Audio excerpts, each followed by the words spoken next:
Parashat Behar and Parashat Bechukotai, very important parashiyot. Many significant concepts are given over to us in these parashiyot. Let's begin with Parashat Behar. You will notice in the beginning of Parashat Behar, the Torah discusses the mitzvah of Shemitah, a unique mitzvah that basically applies to those who have fields, who cultivate wheat, barley, whatever it might be.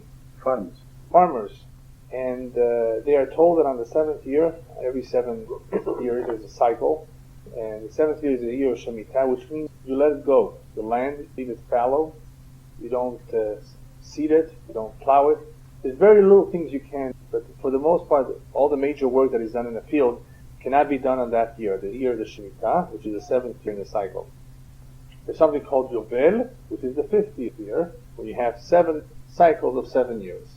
50th year is Yovel, which is a unique year in itself. It's number 50. So just briefly, we'll discuss a little bit of what this mitzvah means. But what's involved should be obvious. And there's no work. That is 1 year of the 7 years that people would sit at home, learn Torah perhaps, do other things, but not work their field. It's a sabbatical. Take a vacation. And it's not like people think that the land has to rest. Even though it's true, they say, that to some extent it's a good idea to let the land rest and not to grow the same seed in the same spot for 2 or 3 years in a row. If they grew there 1 year wheat, the following year maybe they would grow cotton, the textile, right? So there might be benefits other than what the Torah is asking for. But the Torah is asking for something totally different. It has nothing to do with the land, it has to do with us. In order to be able to understand what Shemitah is, let's see what does Shemitah have in common with it? Does Shemitah resemble anything that you can think of? Shabbat, exactly. Shabbaton. Shabbat is also a day of rest. What do these two have in common besides that they are days of rest? The number 7. Now, there's many things in the Torah that have the number 7. The Shabbat, the Shemitah, what else? Avelut, the 7 days of Avelut, of mourning, right? What else? 7 days of Nidah, that she's unclean. Having 7 kids. Yeah. There's a lot of 7s. You will find a lot of 7s. Sheva Berachot, 7 blessings, Hatan Lekala. These are called Shvi'iyot, 7s. The sets of 7s. What's special about 7? So, the Kabbalah explains as follows. Up to the number 6 describes the world as we know it. You can call it 6 dimensions, 6 corners. What are the 6 corners? The Sukkot. North, west, south, east, up and down. 6 corners over Magen David, right? Magen David has 6 corners. So 6 corners or 6 edges are the 6 limits or boundaries of what is represented as Olam Hazeh. Olam Hazeh, the material world, is represented in 6, up to the number 6. Number 7 is therefore a spiritual level. It's the spiritual level of Olam Hazeh. Number 8 is Olam Haba. Number 8 already represents Olam Haba. You can go higher on that. Yeah, there's higher numbers too, but for what we need to know, for the most part, we're dealing with 7 or 8. But 8 is Olam Haba. 7 is the Mahut HaRuchani, is the spiritual essence of everything that is. There's a physical body, and there's a neshama in that physical body, which is spiritual, which is not material.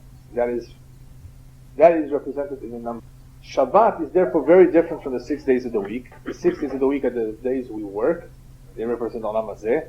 The 7th day is a spiritual day, which represents the Olam HaRuchani, which is why we have to, on that day, let go of everything material, not work, not do anything.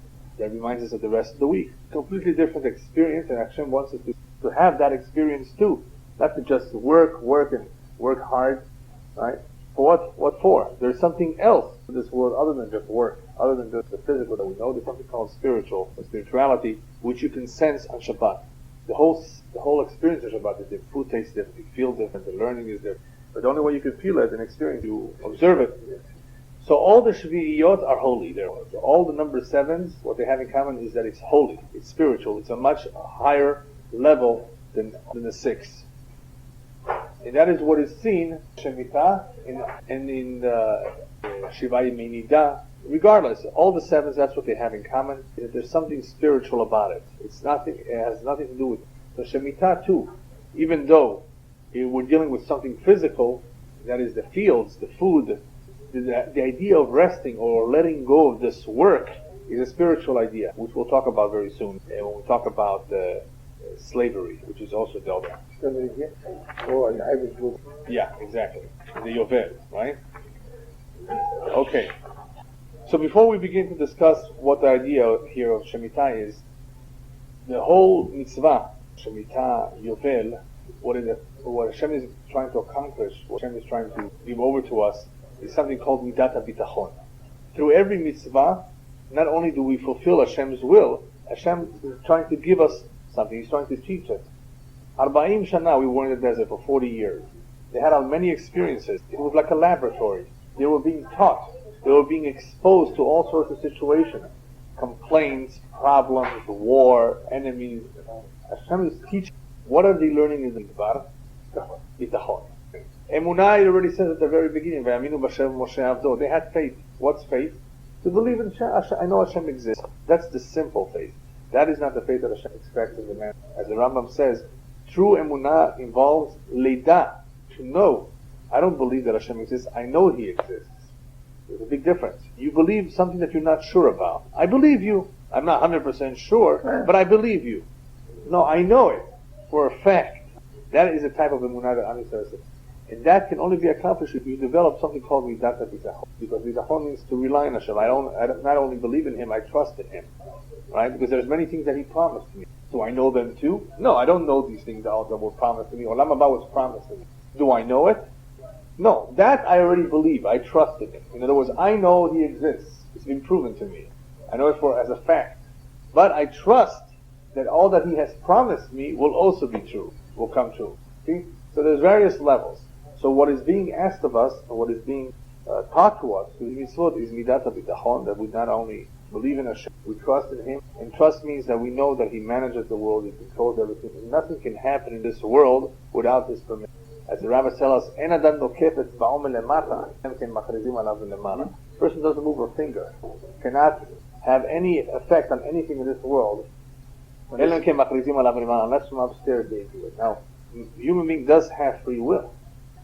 However, Hashem can interfere with that free will. Many times we've heard stories, right, of whether it was a Nazi or not who wanted to kill him and the gun jammed. He wanted to pull on the trigger. Nothing happened. What's that? So if you don't have any more bitachon, you say, well, guns jammed. That's why they need to be cleaned and they need maintenance from time to time. Well, we know that that's not true. Why did it jam over here and not before? Right? And right after the Jew left, it started working again. Right? So we know that yesh ashgacha prati. That's something called ashgacha, divine providence.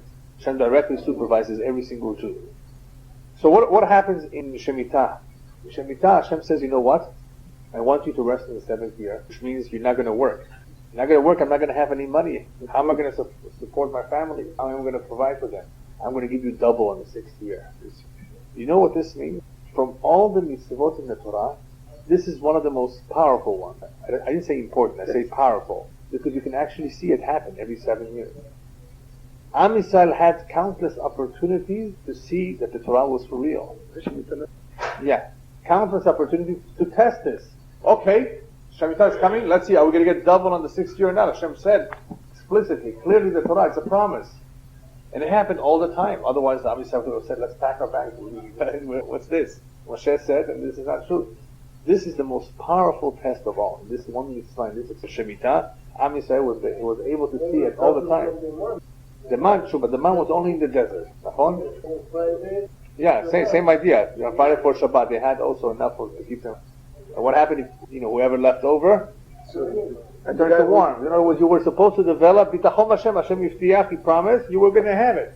So very good point. With the man too, with the water, all of that experience in the desert was to teach them bitachon. What does it mean to teach bitachon? If you don't have something, what do? You pray. You don't complain. You ask me like a child asks his father. So they had many opportunities in the desert to learn what Hashem expects. This they did not know before when they left Egypt. How Kadosh Baruch Hu mitnaheg, how He behaves. Because people could think, why does this woman have children, this woman not have children? Is it fair? Some people can talk about fairness. What's fair and what's unfair in their eyes. If one does not read the Midrashim, the Gemarot, the Zohar, as to why certain things happen, he may have a hard time understanding Hashem's way. And we'll be talking about the Holocaust very soon. That is a very contentious area. Why Hashem does these things? Well, we're going to be talking about it. The answer is in Parashat Bechukotai. Why Holocaust occur? All of this requires bitachon, a certain degree of bitachon, in order to be able to understand that Hashem has a reason for it. Nothing happens for no reason. That is why Yitro is called only a Chatzi Ma'amin. Mirash calls Yitro a half a believer. Remember the words of Torah? Ata yadati ki gadol Hashem mikol ha'elohim. Hashem is greater than all the gods? What does that tell you? What does it imply? In other words, that there are others. It doesn't mean Chaz Shalom that Yitro believes that there are others at that point. At one point he did believe in many gods. Yitro was a man who investigated. He did research and analyzed and compared all of these kohot in the world that he thought were independent powers. And he came to the conclusion that Hashem is greater than all the powers. So by saying those words, he was a little bit at least implying that there are many powers in this world, even though he's the greatest. He's the greatest of them all. No, en od milvado. That should be what a Jew should be. There's no one besides him. Hashem Elokeinu Hashem Echad. That's the basis of Shema Israel. There's only one, and there's no equal to him. There's nothing like him. In order for a human being to reach that conclusion, it requires a tremendous amount of bitachon. There's nothing else. Now, why do I say bitachon? Why not emunah? There's a lot of people who read that their money, they have $3 million in their bank account. That will be sufficient for them to cover all the expenses for the or they think they're a good attorney, or they think they have a very good business, they're going to do well. They rely on their money, they rely on their intelligence, their finances, and that's like an egel zahav. It's like a golden calf. It's like avodah zarah. A Jew is supposed to rely on Borei Olam, on HaKadosh Baruch Hu only, not on anything else. And in order for one to develop midat bitachon, he has to not think for a moment, it's because of my PhD, it's because of my good resume that I was able to get this job. There was once a Jew who took off his kippah before he came to the interview. Why? He thought that, people do not like seeing somebody who's religious. He took off the kippah, he was impressed the man, At least he didn't want to give away that he's Jewish or he's observant. So the interviewer talks to him and asks him all sorts of questions. And I don't know if it was in the middle or towards the end, he says, by the way, I know you're religious, where's your kippah? You're not getting the job. I don't want a hypocrite. I want somebody who's real. He thought that he was going to get the job if he would take off the kippah. Just the opposite. The job depends on if Hashem wants you to get it. Same thing with shidduchim. There's a lot of bachurei yeshiva that sometimes feel that during their omer, if they go out on a date, they have to shave. Otherwise, they're not going to impress the girl. The girl will not like to go out with a boy who's shaved. And there was such a story: a boy shaved, look good, look nice, and handsome. The girl saw that he was shaved. Says, "You're not for me. You're not religious enough. You shaved. You have no bitachon. In HaKadosh Baruch Hu, that your zivug is going to take you the way you are, however you look, with a beard, without a beard, it makes no difference." There was a boy who once told the Chafetz Chaim, maybe I should take off my beard. He had a long beard. He says, where's your bitachon in Hashem? Hashem is avek zivugim. Your zivug will take it whether you have a beard or not. So why should you take it off? A beard is a good thing, it's an important thing. And it's not. According to the Zohar, it's something incredible. Take it off because you want to impress someone. Even to HaKadosh Baruch Hu, where's the bitachon? So you have a lot of observant religious Jews. You have a lot of religious Jews that have emunah to an extent, but do not have bitachon. And that's a problem. Bitachon is not only stronger, that is where everybody should be. They not only believe, you trusted him. First job I got in England, I went to I said to them, look, maybe you don't want to give me the job. It's just like this, yeah, I will not keep on. Sure. So he said to me, he called me secretary. Right. I said, my name is Israel. He got the job. Yeah. Parnasa is in the hands of Hashem. Am Yisrael is me'al hamazal. Even if we have a mazal, we can change a mazal to tzedakah, the power of prayer, repentance and charity. So we have a lot of, as we say in Hebrew, protectia with Hashem. We have full Hashem.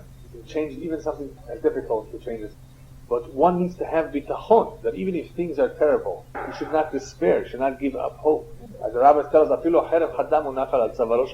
he sees himself underneath the guillotine already, with a sharp blade about to come down on his head. He should never give up hope. That HaKadosh Baruch Hu is a Rahman, he's compassionate, He can cancel any decree. My sister's father-in-law was in Auschwitz. They had already been put into the gas chamber. They had already undressed. All it took was to press the button to let the gas into the... What happened? At the last moment, there was a big alarm. They sounded the alarm in the camp. The Americans are approaching, or the Russians are approaching, and the Germans ran away. Nobody pushed him. He was already inside. Even if you're already inside, you're underneath the guillotine. You're underneath the guillotine. Kadosh Baruch Hu is Mashgiach. He's the boss. He controls. And there's many stories that prove how Kadosh Baruch Hu puts things around in the last moment. That requires bitachon. The person has to give up. There have been other stories with people who have had bitachon that even though they did not have the rent to pay, the Baal Shem Tov was sent to such a person. The Baal Shem Tov was sent to see what bitachon is. He was sent to a person who sent in Hashemayim. They told him in a dream, okay. Go to this person. They didn't know for what. And when he came, he realized that the man was in trouble. He didn't have enough to pay the rent. I think he had an hotel, that he ran. Many Jews ran such business. The day comes for him to pay the rent. The Baal Shem Tov says, how are you going to pay? Shuat Hashem, they have bitachon. But Olam will provide for me. He takes care of me. He takes care of the whole world. He feeds everybody. He will provide for me too. After all, a human being is much more important than anything else. Meanwhile, the day went by, he didn't have the money. So what happens? The goy, who was the owner, sent a soldier to collect the money. The Jew said, Hashem soon. The Parasha says, how do you know? Hashem, that soon I will have the money. Another day went by, another soldier came by and said, Hashem, it will be okay. Tell your that I will have it. So the second soldier already said, you better have it by tomorrow. And by tomorrow, we're throwing out your whole family from this place, from the street, and you're going to be in trouble. So Hashem says, what are you going to do? And you'll see. Have bitachon Hashem. Who's going to take care of me? On the third day, from a distance, the Baal Shem Tov already could see that the soldiers are approaching. But before they can approach, he's another agala, another chariot, another individual sitting there, a businessman, who came to see the owner of Yaakov, or whatever it was. How you doing? I have a whole container of something. Want to make a deal? So they used to do business. He says, okay, here's the cash. He never paid in cash. He always credit. It was always on credit. The transactions between. He says, here's the money. Take care of this deal for me, or maybe it was the broker, or whatever his job was. That was his commission, or that was his profit. Here's all the money right now. It was exactly the amount of money that he needed to pay the rent. 5 minutes later, the soldiers arrived. The Baal Shem Tov right exactly at the very last moment. This is bitachon. Anyway, so in Shemitah, when a person did not work for a year, the Torah was telling him everything will be okay. He had to believe it. And when they would see this happening in many years, hopefully it would sink in. It did not always sink in by everybody, but it was meant to help them. Kibbutz Chafetz Chaim was an incredible. Kibbutz Chafetz Chaim is an incredible example of bitachon. As you know, as soon as 1948 came about, the Am Yisrael, they had their own state, their own country. Many people wanted to keep Shemitah. There was a question with the Raitam, with the Rabbanan. So Kibbutz Chafetz Chaim, amongst others, wanted to keep Shemitah, even though it was something very difficult to do. You're not going to water, you're not going to plant. What are you going to do? So everybody made fun of them. Nobody believed that they would do it, all the other kibbutzim. So what happened? That year was a year of drought. At some point, it started raining. Only on Kibbutz Chafetz. So the journalists were sent to report it, and they said, on this side of the fence it's raining, and on this side it's not raining. What do you say to that? This was reported by secular journalists. It was raining, it was watering the fields of the Kibbutz of Chafetz Chaim, only there, and not outside the fence. Because they were Moser Nefesh, they were self-sacrifice, they fulfilled the mitzvah of Hashem. They showed tremendous bitachon. HaKadosh Baruch Hu rewarded them. They had rain which took care of their field and their needs. And they had enough food. Today, Baruch Hashem, we can afford it. We were able to import the food if we need extra from Chutz La'aretz. There's a big effort for more and more kibbutzim Shemitah, not to buy from them if possible. Food for Shemitah is 3 years or 2? It lasts for 6, for the 7th, and for a portion of the 8th. Yeah, until you have enough time to replow and to be able to harvest. Exactly. And the 6 years get for all the 3 years. For all that, exactly. So this was an opportunity for them to see the Yad Hashem, the hand of Hashem, coming. And unfortunately, they did not always keep Shemitah. And as a result of not observing Shemitah, what happened? Rabbi said, the Avon not keeping Shemitah, and Golim, they go to Galut. So they went to Galut. We are in Galut partially because we did Shemitah. What's the connection between? Because what are we doing? What should we be doing that? We're saying, HaKadosh Baruch Hu Adon HaAretz. He's the master. He's the landlord, not we. That's what Shemitah really is. We're saying it's not ours. Nothing is ours forever. Everything belongs to Hashem. Oh, you didn't say everything belongs to Hashem. You said you're the landlord. Well, I'm going to take it away from you. You're not the owner of the land. You're not the landlord. I'm going to expel you from the land. Expelling from the land, midah keneged midah, because you said and you felt that you were the land. You owned the land. No, you're not. I am. Right?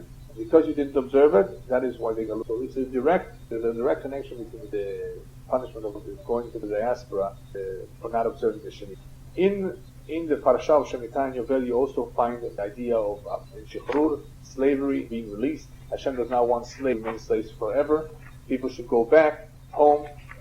And that's what would happen in the Yovel. People would be released. Because nothing is permanent. Nothing in this world is permanent. It's your mitzvot. But everything else is temporary. You may have it today, have it tomorrow. So nothing is smitut. Nothing is. So even though land, real estate, is one of the most durable investments, it doesn't really, there's no inflation, even though it can depreciate depending on demand. Nevertheless, it's one of the most, historically, one of the most reliable investments. A house is a house.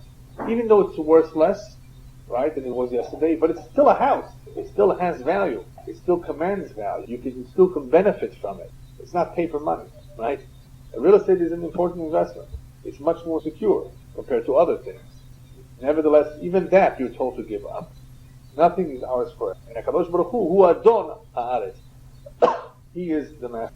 So during this year of Shemitah, we were supposed to develop the bitachon and to experience it. We were also supposed to spend time on the 70th spiritual year doing something spiritual, hopefully learning more, realizing that there's much more to life just work. This was a time for a person to take off and do what he does on Shabbat.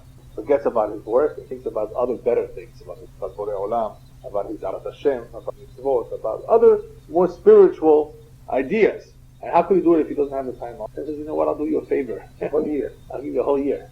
Besides every Shabbat, to develop your bitachon in me, to see it for yourself. You'll see with your own eyes. That is what Elyahu Navi did to his generation when people had problems with Shabbat. I got to work for a living.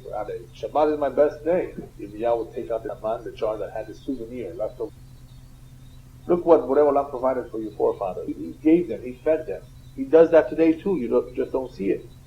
Right? People work on Shabbat. Sooner or later that money will disappear one way or another. There's no berakah. HaKadosh Baruch Hu provided for you as long as you work in the 6 days a week, not on Shabbat. You don't have to work more than what's necessary. Normal amount of hours. The rest you should spend with your family, spend with learning Torah. Life is not only about work. Work is a kelalah. It's a kelalah. So you want to increase your curse? If you want to have this, who needs it for? But it requires bitachon in Hashem to realize that on Rosh Hashanah it has already been decided how to bitachon. Doesn't have that understanding. It's already decided how much he's going to earn. He cannot make any difference by working extra. All right, in Parashat Behar you also find that the person can also sell his field, but the field is not a permanent sale. You sell your house now; it's permanent. Yeah. Can somebody say, "No, I want it back"? If you want to buy it back, that depends on if he wants to sell it back. Otherwise, he can't. You can't force him to sell it back.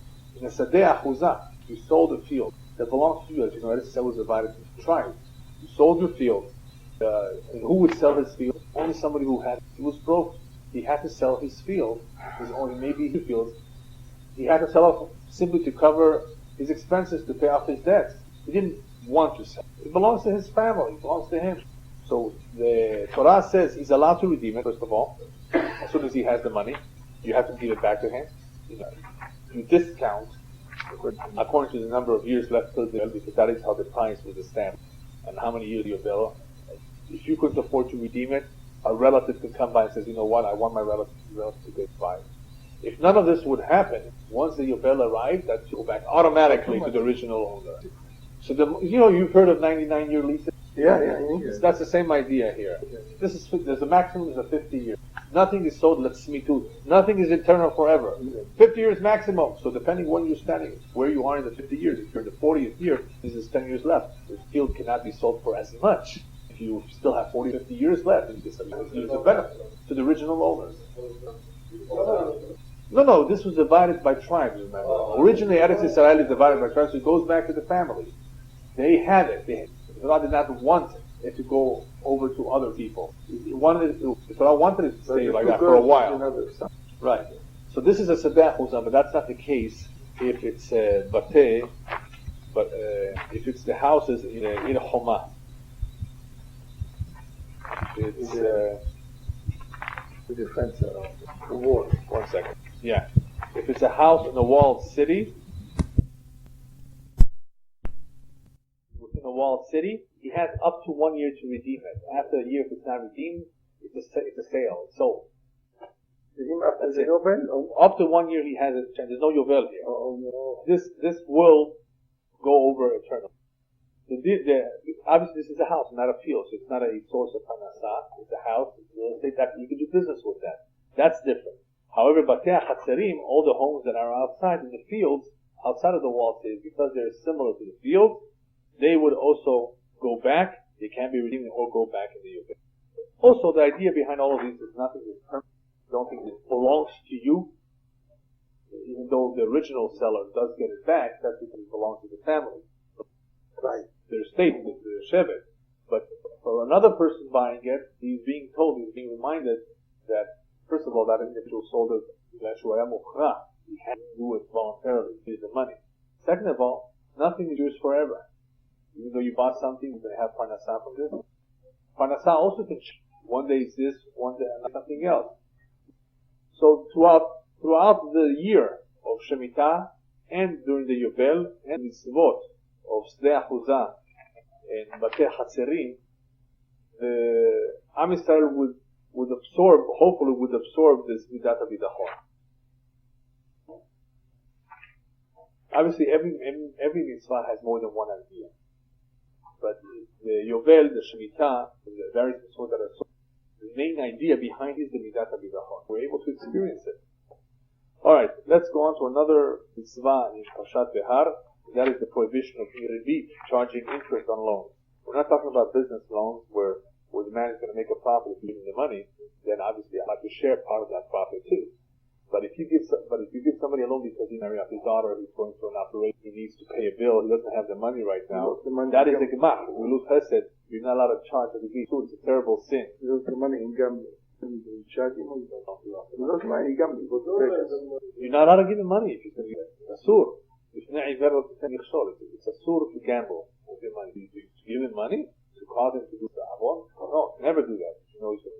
It's another thing if he wants to play bingo and the money is the closest you're going to go to the yeshiva. He's not doing this on a regular basis. He wants to go on vacation. But he wants to go play horses, chickens. Some places they play chickens. Yeah. What about vacation? Also, if you don't have the money, don't go. No. Exactly. A person. It all depends on the person. If it's they live above them, then obviously, judge every situation, really needs it or not. The person that lost all his money and he's collecting, he's entitled to have something similar to what he had before. He had a car before, he's entitled to have a car. It doesn't have to be a Rolls Royce, right? But he's entitled to have similar things to what he had before. That means that he has to collect for all those things that he had, you're allowed to give. It's considered tzedakah, it's not extra. It's not extra because he's used. He doesn't have to live in poverty, deprived from everything. As long as it's a necessity, he has to live with it. But everything with a limit. So what's the idea of ribit? Torah says, I want you to get used to chesed, to give.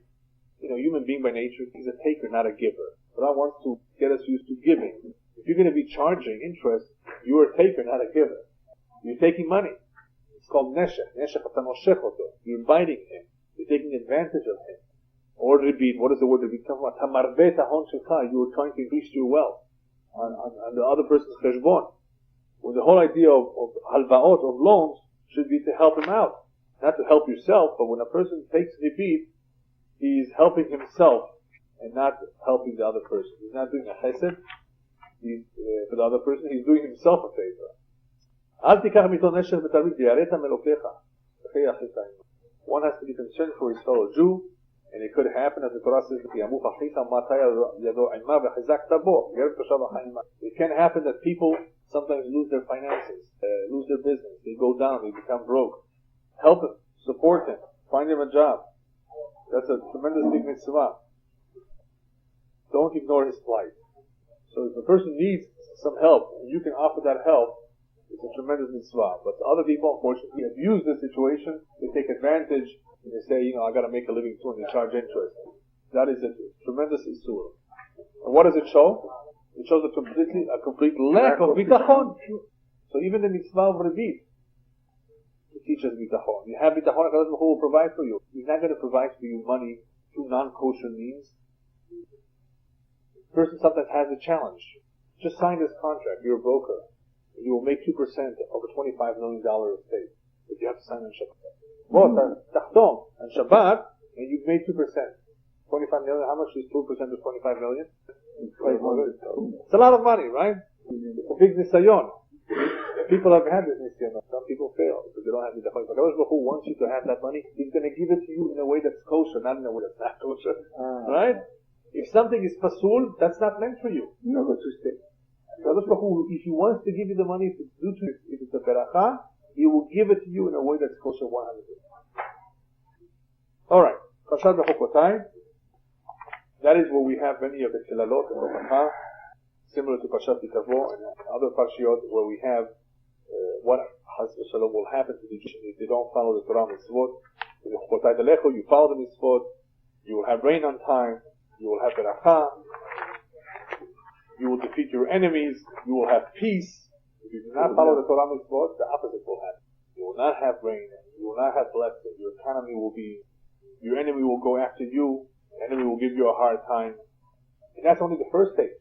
We still don't pay attention. We don't heed Hashem's call to do teshuvah, we only intensify and get worse and worse. If a person wants to know why did the Holocaust happen, turn into Parashat Bechukotai. That is on a simplistic level. Obviously, there's many more questions on why Hashem allowed this. Why 6 million? Why in such a little way? Why 1 million of them were children? Why religious, righteous Jews also were killed? So I can't give you a whole discourse now, just on the Holocaust. Of course, there's many things we don't know, but quite a bit of it is already written down in the Torah. Torah is telling us in the future there will be such situations, and there was more than one Holocaust. Kurban Bayit Rishon, Kurban Bayit Sheni, the destruction of the 2 temples, the persecutions and the massacres of Tach V'Tach, 1648 and 1649, in 1648 and 1649, in Eastern Europe, in the Union in Poland, 300,000 Jews, 300 communities were this. The 2 Crusades, thousands of Jews were massacred in France, or in all the countries who stood in the way. All in the name of the Church, also. Right? In Spain, Portugal, the Inquisition. Throughout the history of the Jewish people, we have suffered. Is that a coincidence? Because they're jealous? Because they hate us? No, of course they hate us. But Hashem would not have allowed them to go after us unless we were not doing everything. A lot of it is in Parashat Bechukotai. Now, so there's several questions here. If all these things begin to occur, if there's a lot of punishment, or on the other hand, if there's a lot of reward, there is a blessing, but doesn't that interfere with free will? It will be obvious.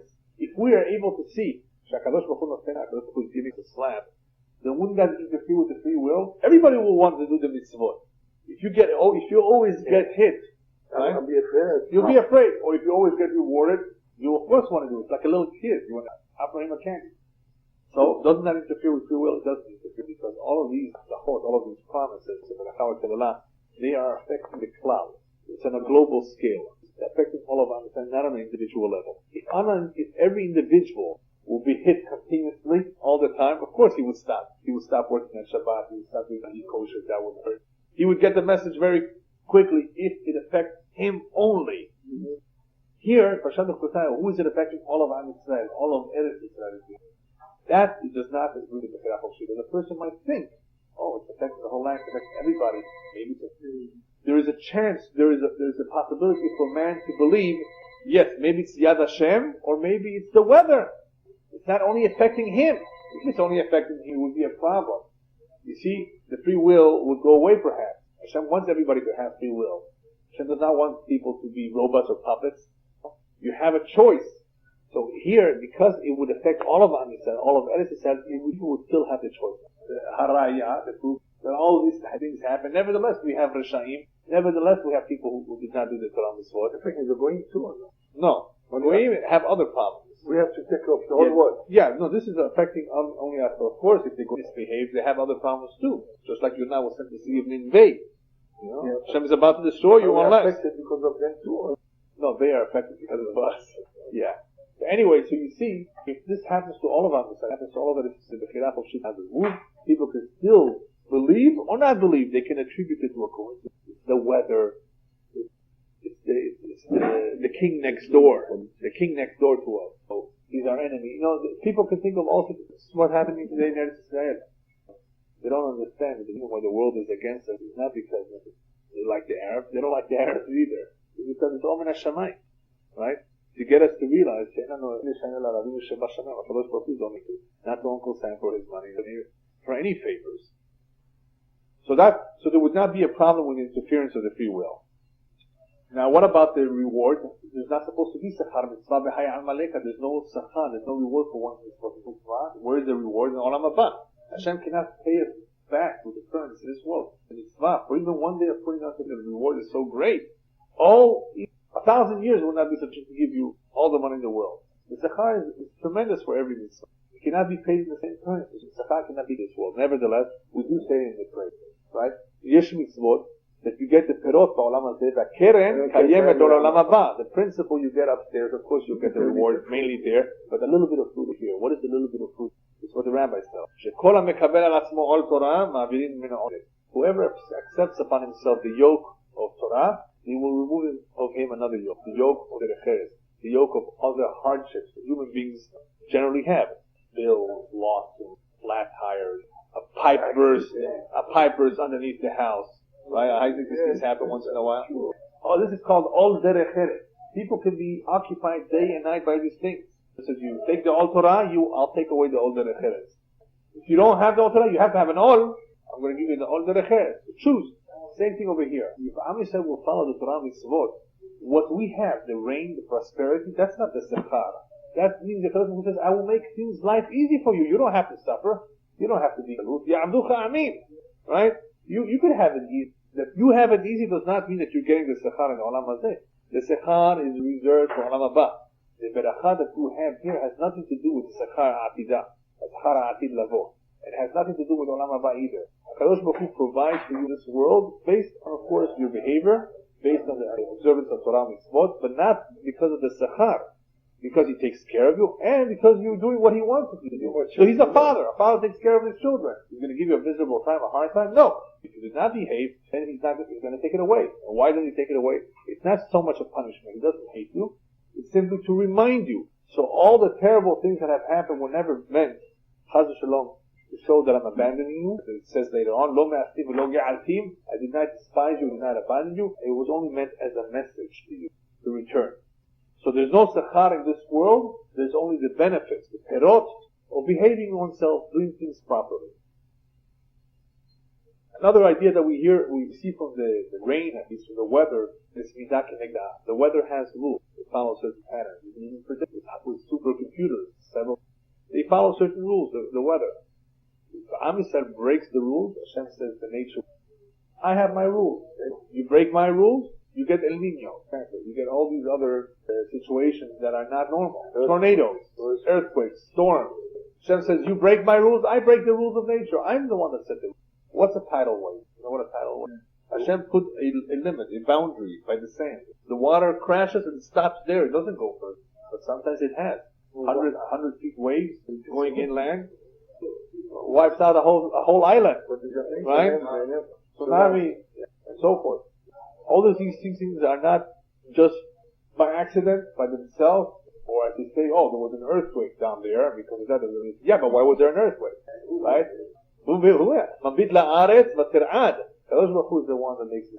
So you break the rules, the weather breaks it. So you can see from the weather that something is wrong. Alright, the next point is the Tochecha, Parashat Bechukotai, and all the chilalot, chas v'shalom, all the curses, all the bad times that will befall chas v'shalom if Am Yisrael does not follow the Torah mitzvot. What is the Tochacha saying? Tochacha is saying that HaKadosh Baruch Hu is mastir tatzmo. He hides his face. Many people ask, where is Hashem? Where was he in the Holocaust? How did he allow this to happen? He was there, but he was hiding. He appeared. It gave the impression that he was not there, but he was there. He did not interfere. There is such a level of not interfering, allowing things to happen naturally. Not that Hashem instructed the Nazis to do it that way, but he stood out. He was behind the scenes, like we say, Shashim Metzitz min harakim, Mashgiach min halonot. Kadosh Baruch Hu is there from behind the scenes. He's watching, he's overlooking. He may not interfere. Interfering is something else. Why? Hashem wants that we should be conclusion of Ki'en Elohai B'Kirbi Metzauni Ra'ot Ha'eleh. It's only because Hashem has not been with me, this has happened to me. This is what Hashem wants to do today in Israel, come to the conclusion. No, you know why we don't have peace? Because we're occupiers. Because we've been terrorizing them. Because we've been giving the Arabs a hard time. What? Give him everything! Well, sir, what happened before 67 when we were not occupiers? What happened before 1948 when we had no land and they killed many Jews in Hebron in 1949? What happened then? What excuse did they have then? We were not occupiers. Everything is in Hashemayim. People do not think. People do not think. HaKadosh Baruch Hu says, when this happens, I hope you begin to think, and I hope you reach also the right conclusion. The world, of course, the Goyim will think that HaKadosh Baruch Hu has abandoned us. Yeah. And that's what the Catholic Church believed up until 1948 and up until 1967. They had a hard time. The Jews will never go back to Israel. When they got back to Israel, they had a hard time. So they said, okay, maybe they'll come back to Israel. When we got Jerusalem in 1967, they don't know what else to do. So they're always against us today, in fact. Because it's a contradiction to what they believe in.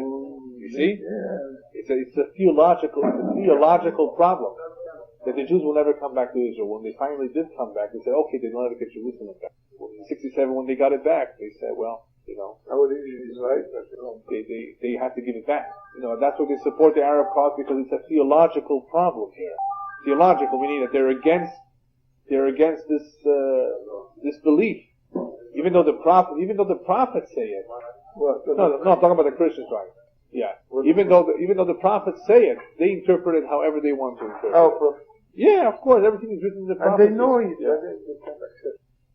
Anyway, so HaKadosh Baruch Hu says, I did not abandon you, lo me'askim v'lo ge'altim. I did not despise you, I did not abandon you.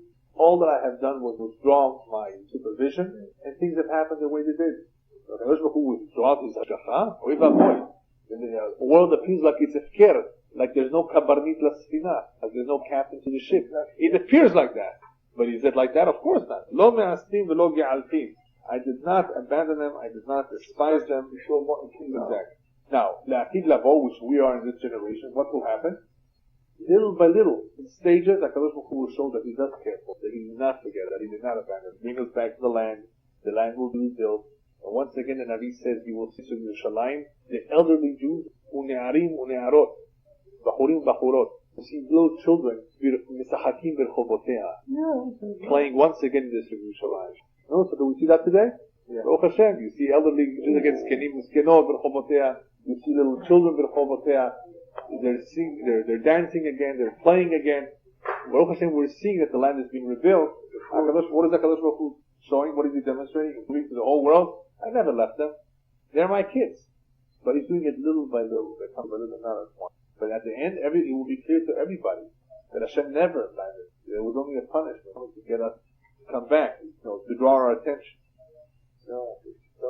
Yeah. There's a mashal of a businessman who once had 2 workers. He let them go. After a while, he brought back one of them. So the neighbor asked him, why did you bring this one? He said, the other one I can't stand it. So he was saying in Spanish, I can't be put in the picture. I can't stand it. The other one made me upset, but he asked for forgiveness. So I took him back. Same thing over here. HaKadosh Baruch Hu said, the Goyim, I can't stand it. I don't want to have anything. They made me upset. Somebody makes you upset, all he does is ask for forgiveness, you'll take it back. But if somebody you can't stand him, are you ever going to take it? No. So there's a difference between not being able to tolerate someone, or if somebody made you upset. If somebody made you upset, and you apologize, and he apologizes, you make up. You can't tolerate somebody, you can't stand somebody's guts. Nothing will help. Huh? They're from the Abraham Avinu too. because they're the seed of Abraham Avinu, the Arabs. So because of the Abraham Avinu, because they're blessed too. Baruch Hu, right? Your children will be blessed. Ishmael is also seed of Abraham Avinu. But temporary. But all of this is only temporary. Just like the Brit Milah that they have, gave them the to have a part of Israel, but that Brit Milah is complete. There is a chut, the Ahizah, the attachment. When Mashiach comes, they're going to be. But that land was promised the only thing. In the meantime, of course, we have trouble because we're not doing what we're supposed to be doing. How big is it? Where are we from? Yeah, we will include the Lebanon, it will be Sinai, it will include the Jordan, and parts of Syria. Alright, the last point that I want to cover is what the Torah finishes off in Parashat Bechukotai. After all the troubles will happen, don't be too depressed.